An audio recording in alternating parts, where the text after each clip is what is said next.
Well, first of all, thank you for taking the time. I know that it's been just a tumultuous couple of months. I can't imagine, especially from your perspective. I know you were in the Capitol at the time of the riot. I just want to start there and tell me what you experienced. What did you hear? What did you see? What was that like? Okay. Well, January 6th, I actually had been over at the Capitol before 1 o'clock. So 1 o'clock was when the joint session was scheduled to begin. Joint House and Senate, Vice President and Speaker, all there in the House of Representatives. I had been over there earlier around the Capitol and had certainly noticed a large number of people that were gathering. They were all behind the fences, and it didn't appear to me to be that much different than any other gathering, peaceful protests that will gather around the Capitol, and which happens pretty frequently. And I made my way over to be there at 1 o'clock when it started. And up until that point, everything was normal for me, and I wasn't anticipating anything abnormal. And so the proceedings started, and we're working through the alphabet, state by state, and we get to Arizona, and so there's the objection. And that's when the senators then left, and they went over to the Senate to start their debate. And the House started our debate, and I was sitting there listening, taking it all in. When I started getting, the first kind of report of concern was that the Cannon office building had been evacuated because of a suspect bomb near Cannon, or kind of behind the RNC at that point. So it's like, okay, that's of concern. And then it wasn't too long after that word started filtering around the House that the protesters had breached the west entrance of the Capitol, which the west entrance is the side that faces the mall. That's not a public entrance at all. So that was noteworthy. And then soon after that, we were told that the protesters were in the rotunda, and that there had been tear gas deployed. And we were, and right around that time, I noticed that Speaker Pelosi was no longer presiding. I didn't see her leave, but she was gone. And then we were told to get out our gas mask and to prepare. Did they just announce that? I mean, what was when was it like a collective, we're going to stop what we're doing here, and we have to focus on this right now? Right. Yeah, it's hard for me to remember exactly how that all played out. I remember soon after Speaker Pelosi left, the chairman of the Rules Committee, Congressman McGovern, was presiding over the House, and for a short period of time, it felt like we were going to try to continue. And then the Sergeant of Arms came up and basically said, well, McGovern, probably was the one who announced that we were taking a recess. So the House is at recess, and they asked us to stay in our seats and not to leave. They start locking all the doors, so you hear these doors shutting. And were you afraid? I wasn't afraid in that moment. It didn't feel good to sit there and hear all those doors. I felt like, boy, I'm not sure I want to be here if something goes down. I think I'd want to get out of the house. But anyway, and then getting out the gas mask. None of us had ever put on the gas mask before. Right. And we were told to get it out and undo it, get it ready to go in case there was tear gas. And so there was just this preparation, and then I don't know exactly who announced it, but then next thing you know, we're being told we're going to evacuate. So there were hundreds of people, members and staff, that were evacuated through a back door, down a stairwell, down a hallway, down another stairwell. Did you ever come in contact with any of the protesters through any of those hallways, or did they keep you really well insulated from that? Yeah, we were protected. Okay. We were protected from that. Because we saw, the other side of it, we saw the cell phone video, but you never saw any of that, or did you later at any point?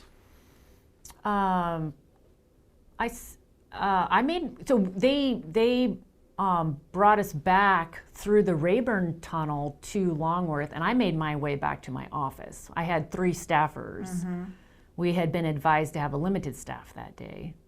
And I made my way to my office, and that's where I hunkered down with them. So I stayed there, and then certainly started watching the news. Yeah. Were you just in disbelief? I mean, I know the entire nation was, but yes. What went through your head? Well, I felt like a line had been crossed. I had a lot of questions as to how they got into the Capitol, how they got into the House of Representatives. Well, they didn't get into the House of Representatives, but they got into the Senate.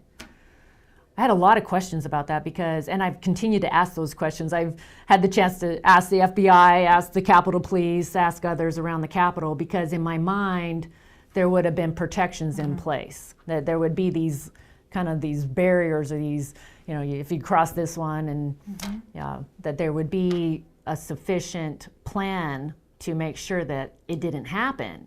And I just felt like that was fundamentally wrong, that they were allowed to get into the Capitol. I've been told by Capitol Police that they ran out of the rubber bullets. They ran out of tear gas. And there's a commission underway now to really ask more of those questions. There's a lot of questions as to why the National Guard was not brought up. And so I'm anxious to see more of those answers. Did you ever feel angry that it had gotten to that point in this country? Yes. I was. I felt like it was un-American that this isn't what happens in America. This is what happens in other countries, right? But in America, we believe in the rule of law. And I had gone into that morning planning to object. And my objection was based upon millions of people in America that still had questions and concerns. And especially, I wanted to better understand why election procedure was changed without state legislatures approving it, why governors and clerks had made changes. And I felt that was important in America, that in the legislative branch, the people's branch, where the people's voices through their representatives is heard, that needed to happen. We needed to have election integrity, and the way that we got there was to address the questions. Now, I had wrestled with that decision because I'm also a big believer in states' rights and the Electoral College. I do not support federalizing elections, and I was concerned about the precedent. And up until that time, we had Democrats who had objected to the Electoral College, but not Republicans. And so it really felt like we were setting precedent. And then when the Capitol was stormed and people were able to get into the Capitol, it felt like people were taking things into their own hands, that there was a lawlessness attached to it.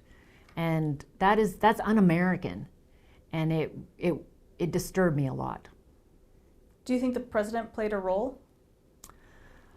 I think that there were a lot of things that happened. I think most of the people who came that day were really intending to be peaceful, to make their, really wanted to highlight some of their questions and their concerns. But do you think the president's speech out there to the crowd helped incite that riot? He didn't say, go storm the Capitol. He said, fight like hell. He didn't give him the direction to do that.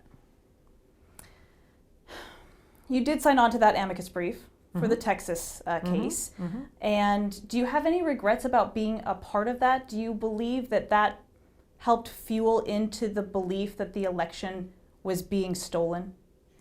No, I do not, because in America, this is the way that you resolve disputes, is that if there are questions, and in this case, the question was whether decisions that were made in other states, whether those changes to election procedure were actually made in a lawful way through the legislature. And Texas brought forward a case that was saying, we have concerns that state legislatures didn't make those decisions, that decisions made by clerks or governors in other states are impacting the vote in Texas. So I think that's the way we resolve it in America, is that you bring a case forward and you ask in this case the Supreme Court to look at the issue of election procedure and the differences in state to state. Do you believe there was widespread fraud that impacted the results of the election and the outcome? I said from the very beginning that my objection was not to overturn the election. My objection was to answer some questions, because I believe that election integrity is foundational, and I concluded that until those questions were answered, we would not have trust and confidence in our elections. That millions and millions of Americans would not have trust and confidence in our elections. And so whether in this case it is citizens of this great country on the right that had the concerns, or in previous years where it's been Democrats that have raised concerns about election integrity, I am concerned that we must take action to protect election integrity. Because if we don't have election integrity, we'll lose it all. We will not have the peaceful transfer of power in the future, and we won't have our Constitution. We won't have this greatest experiment in self-governance. And so I think this is really an area where I believe Republicans and Democrats need to come together and take action to ensure election integrity. But hearing from elected lawmakers in the GOP saying the election is being stolen, hearing that, do you believe that played a role, though, in people out there in America thinking, well, then if they think so, then yeah, it must be being stolen? I think in my mind, it was about addressing changes that were made in election procedure. I mean, clearly, because of COVID, we had states that decided to send, go 100% to mail-in ballots overnight. And I can't help but reflect on our own story here in Washington State, where we did it over several different elections. We phased it in. And there were a number of questions raised. The governor in Pennsylvania changed the election date without the legislature. He said, it's not November 3rd, we're going to allow ballots, 2-3 days afterwards. But wasn't that mail-in, and those are the ones that were coming in? I mean, it wasn't that they had been cast after the election day. Right. It was that they were caught up in the mail, just like here in Washington. Right, but here in Washington, they have to be postmarked by election day. Okay. And that is, and a decision was made not to do the check on the signatures, right? I think these are all questions that I believe we need to make sure that we have election integrity. We need to answer these questions so that in the future, everyone knows what the law is and what election procedure is going to be. Do you have any regrets about comments made perhaps even months ago, leading up to what maybe got our country to this point? Do you wish you had done some things differently? I think we all need to take a look at what has led us to this point. And I have for years been concerned about what's building in our country. It's a culture of contempt, and it's not the battle of ideas any longer, which I believe that is so fundamental to our country, to America, is that we have free speech, we have free expression, we have the battle of ideas, and it takes place in the House of Representatives, Congress, and the legislature, at the local level.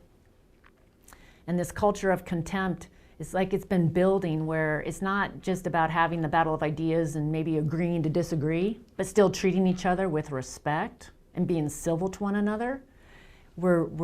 It's going to another step where it's not just I have to prove myself right, but now I'm proving this other person wrong. And now it's not just prove this other person wrong, but actually destroy this person. Is leading to more violence and destruction. And it's on both sides of the aisle. And it's in this culture of contempt. Contempt is when you view view another person with utter disregard. And then and when you have that kind of contempt, then it becomes okay for to be involved in violent activity or destructive activity. So you released a statement talking about what happened at the Capitol, and especially after the impeachment, the second impeachment of President Trump. So I just want to use your words here. People on the right have excused and defended President Trump, including me. It meant turning a blind eye to arrogant, prideful, and bullying behavior. So again, do you have regrets? Well, I think I also talk about people on the left too. I think we all need to take responsibility. In a government that is the greatest experiment in self-governance, it requires individual responsibility. And we all need to really take a step back and look at what we're saying and how we're treating one another.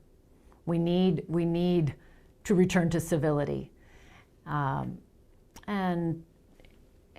not just getting results, but also how you lead. I believe how you lead is also important. It's not just about getting results. And that statement is me.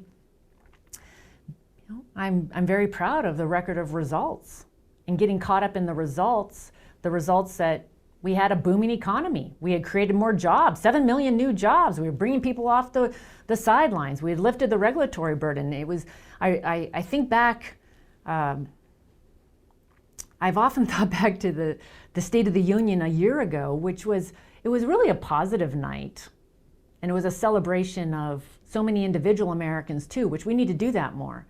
But I also remember that week in America, I had read this article, USA Today had done this poll about record stress, record anxiety. I had watched a documentary on CNN about record, or the deaths of despair, suicides and divorce and addiction. And it's been on my heart that there is something going on in America, that we have the highest stress anxiety of any country in the world. It was the highest levels in America, highest levels in the world. And I believe that each one of us really need to take a look at what we're saying and how we're living our lives. And this year has been a very difficult year. I mean, COVID has been tough. There's been a lot of loss, heartache, struggle. We've had the racial riots. We've had a disputed presidential election. All of that has been extremely difficult.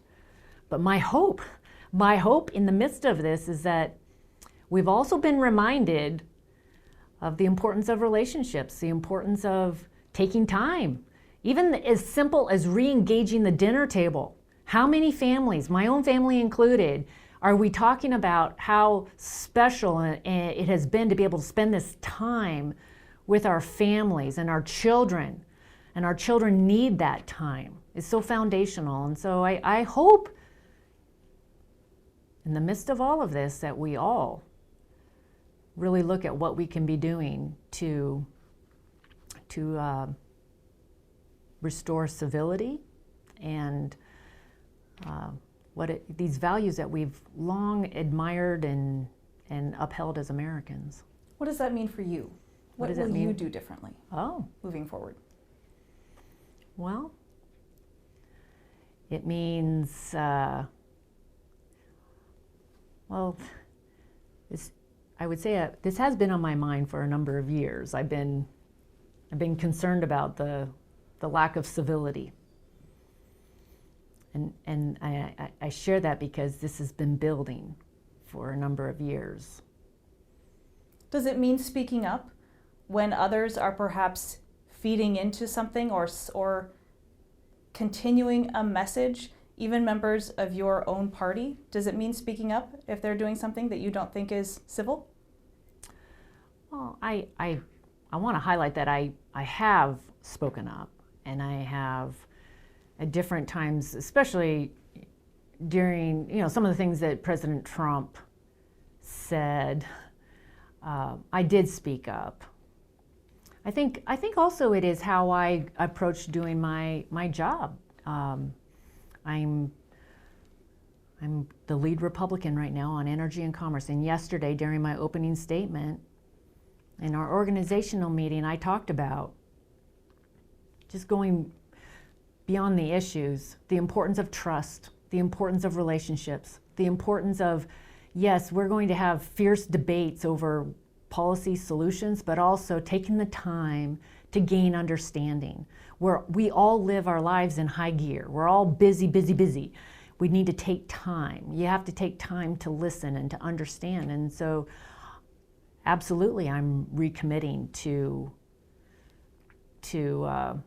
building those relationships and gaining understanding and treating people the way I believe that they should, treating the people the way I want to be treated. The golden rule, as basic as that is, it's needed. What do you say to people here in your district who feel the election was stolen? What is the message that you want them to understand? I want them to understand that. I want them to understand that we need election integrity. That the peaceful transfer of power has been a hallmark of America. That it is fundamental to our country that we have the battle of ideas, and we go and vote, but then we accept the outcome of an election. And the Electoral College is very important. I believe we must protect the Electoral College. We need to gird up the election law in some of these states. And that needs to be where we focus. And working Republicans and Democrats. I've talked to colleagues of mine from all different states around the country. And there's some states that are really model states for election integrity, where Republicans and Democrats came together. And that's what needs to happen in order to protect the American way and the promise of America for future generations. Do you think Washington is one of those states for our election integrity? I think we're doing better. I do believe that there needs to be some reforms in Washington State also. I think we need to make sure that we're cleaning up the voter files. That I know that there were extra ballots sent out this year. Mm-hmm. We got extra ballots in our home this year. Okay. So, and when I contacted our county auditors, they said, well, we have a new system and we're still working out some kinks. Okay, there's still work to be done. Okay. Talk to me about moving forward. I think a lot of people feel like at a loss. How do we move forward from here? How can we possibly come back from this brink that we're at right now? We come back by each one of us recommitting to being a person who seeks understanding, a person who is putting the other person first. It's all the things I'm trying to teach my kids right now. But it's each one of us in our families really helping each other, meeting the needs in our families. It is recommitting to stronger families and stronger communities. We're going to have a lot of work to do. We have a lot of work. We need to get our schools open. We need to get our economy open. We need to give people hope. We need to have healing. But I'm more and more convinced that it's going to happen in each one of our homes and in each one of our communities. It's not going to happen through a law that passes Congress. It really is. My hope is that Spokane will be a place where it starts, where we will take those steps that will bring hope and healing to families and to our community, and that will be a model for the rest of the country. Do you think that elected leaders such as yourself, our politicians, play a big role in that? Setting the tone, setting the example for the constituents to follow? I think we all do. We all set a tone, and we all play a role in that. And with COVID and with the presidential election, I feel like there's a disproportionate focus right now on politics. Right. The news is all about politics. It's kind of become our entertainment. We don't have a lot of other entertainment. For some, it's their religion. And I think politics is one piece of it, What happens in Washington, D.C. in Congress matters. What happens in Olympia matters. What happens in the city with our mayor and our county matters, and on the school boards matter. But what happens in our families matter. What happens at our businesses matter. The way we treat people, the way we talk to people.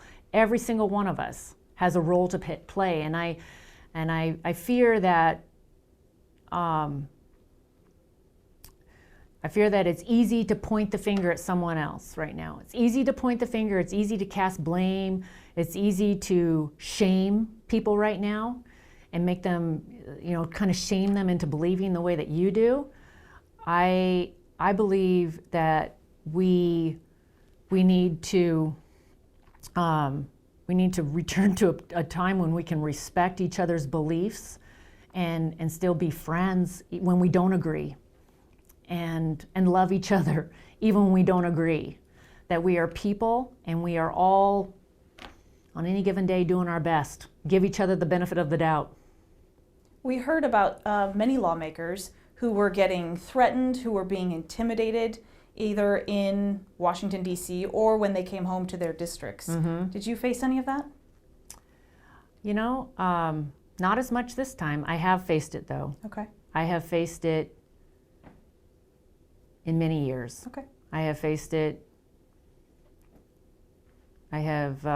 Yes, not this time, but in years past, I've been shouted down at the grocery store. I've had people protesting across the street from me and then on my front porch. I've had people greet me at the airport, text ahead that I was coming and shout me down when I get home. Absolutely, I've faced that. Does any of that ever make you just want to not do this anymore? Sure it does. Does it? I'm human. Yeah. Okay? And I have a family. But you know what? I believe the best. I really do believe the best in other people. I know first of all, on any given day, I know that I'm doing my best. So and not that I always do it right. But I believe the best is yet to come. I believe that we need to celebrate each other more rather than tear each other down. Be so quick to tear each other down. I'm grateful for my own family that has diverse political opinions, and yet, at least in my family, they still love me, even though I'm a Republican. And they're Democrats, okay? It's a great model to me. And I hear way too many stories where politics is tearing families apart. Politics is tearing neighborhoods apart. You know what? Politics is just one part of our lives. And politics, yes, it's a big debate, but politics is not the end-all be-all. It really is. Relationships are most important. People are most important.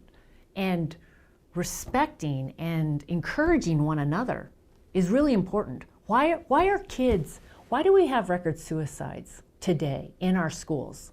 Why are our young people giving up? Why don't they have hope? You know what? They need time. They need to be valued. They need people to care about them. It's not going to be a law in Washington, D.C. We can do some. But I just think we all have a role to play. And when you point the finger at someone else, there's 3 fingers pointing right back at you.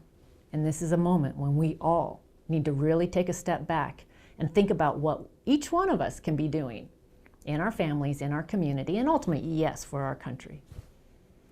Let's talk about COVID. You've touched on that. Here in Eastern Washington, businesses are struggling across the state, of course, but especially here, we've been stuck in this phase 1. We keep trying to get forward. Do you think that we need to be loosening up some things? I know that you signed on to this petition for Governor Inslee to at least open restaurants a little bit more. Talk to me about that. Yes, I have been encouraging the governor, and will continue to encourage the governor to help us open up. Help us open up our economy. Help us open up our schools. Help us figure out what needs to happen so that we can open up. That should be the goal. And yes, businesses, it's heartbreaking. The number of businesses on Main Street, the restaurants, others that have closed, that are not going to open again. Those are people's lives, their dreams, their income, people who have lost their jobs. So we need to do it in a smart and responsible way, but I believe that we can, that we've learned a lot, that we are not in the same position today as we were when the national emergency was declared in March and we shut down our economy and shut down our schools. We've learned a lot, and we need to figure out how we can open up. What are you going to be able to do from Washington, D.C. to help economic recovery here? Well, one of the things, first of all, it was testing. So it was important that we get the testing in place, because that was important to giving people the confidence that they could go about their lives or go back to work. So the testing was really important. The work that was done on the vaccine really is extraordinary. The fact that we have a vaccine in a matter of months versus, I think under any other circumstance, could have been years. We could still be waiting for a vaccine, and we are distributing that vaccine. We have a rolling average right now of 1 million per day getting the vaccine. That is going to be a key to again, creating that confidence so that people will feel confident, teachers will feel confident, go back to school and teach our kids, and others will feel confident to be able to return to work. But next week, we will be having hearings on Capitol Hill around vaccine distribution, for example, to better understand why some states are doing well and other states are not, and where those gaps are, and what we in Congress can be doing to make sure that we address those gaps. And we'll also have hearings around the supply chain, which has been we've been focusing a lot on supply chain. Mm-hmm. Why has it been so hard to ramp up manufacturing of PPE and the testing? So there's a lot of work to be done. We did get a bill passed just at the end of the year around the National Strategic Stockpile, but there's going to be a lot of work, both to continue to address COVID and to also prepare and make sure that we are prepared for a situation like this in the future. Do you think Eastern Washington is getting enough attention when it comes to the entire state? A lot of people feel like they're watching pop-up vaccine clinics over on the west side, and that we aren't getting as many supplies or doses here. Is that something that you have noticed, or is there anything that can be done in that regard? Oh, yeah. I've been concerned how slow it seems to be that the vaccines are being distributed in Washington State. That's one of the questions that need to be answered. And I have also heard concerns as I talk to both public health officers and the county commissioners that we're in this big region over here in Eastern Washington, and especially outside of Spokane County, up north in the tri-counties down south, they're a little frustrated that they're being lumped with Spokane County. And then Spokane County, I know, is anxious to get more vaccines. It was good that we finally got the 3,000 at the arena, but up until that point, it had been a very small number that had been coming to Spokane. So, the governor has been good about having a regular conference call with the delegation that I've participated and been able to raise some of these questions with him. I want to talk about Representative Newhouse. I know some of the GOP leaders had called for him to resign, saying that by actually voting for impeachment, that he did not reflect the values of the voters who put him in office. What is your response? Well, as a representative, we always take into consideration, at least I'll speak for myself. As a representative, I always take into consideration the input of the people that I represent, and then you also have to make a decision that is the one that you think is best. And I know that he said it was a conscious decision that he made. I have a lot of respect for Congressman Dan Newhouse, and I respect that he gave this thought, and I've talked with him about it and know that he feels like it was a conscious decision, and that's a decision that he had to make, and he'll continue to explain that to the people that he represents. If Ms. Ward, sorry, I think we have to leave it there. We're over time. I've got one more question. Okay. If President or former President Donald Trump decides to try and run for office again, would you support that? I'm not making any of those decisions today. Anything else that you think people here in this district need to understand about where you stand and how to move forward? Well, I think you covered a lot of ground. It's an honor to represent the people of Eastern Washington. They inspire me every day. And even during this last year, that's been an extremely difficult year for all of us. Between COVID and the racial riots and a disputed presidential election, I've also seen the best in people here in Eastern Washington, people stepping up in a whole host of ways to meet the need in their neighborhoods and in our community. And my hope coming out of COVID and for this new year is that there will be a new era of innovation and entrepreneurship. Yes, we've lost businesses and it's heartbreaking, but we've also been home. And my hope is that there's been a lot of ideas that people have. I met with a guy earlier this week. He won the WSU, it was a contest for COVID ideas to help with COVID anyway. And he won it. And I was just like, this is awesome. And he was just sitting there and he had this idea, he submitted it, and one thing led another, and he won it, $25,000, right? And I think, that is the hope, that the American spirit is great, and that there will be this new era of innovation and entrepreneurship and a whole host of new breakthroughs in how we solve problems and improve people's lives. So you're optimistic moving forward? That's the American way. Very good. Thank you very much. Appreciate your time.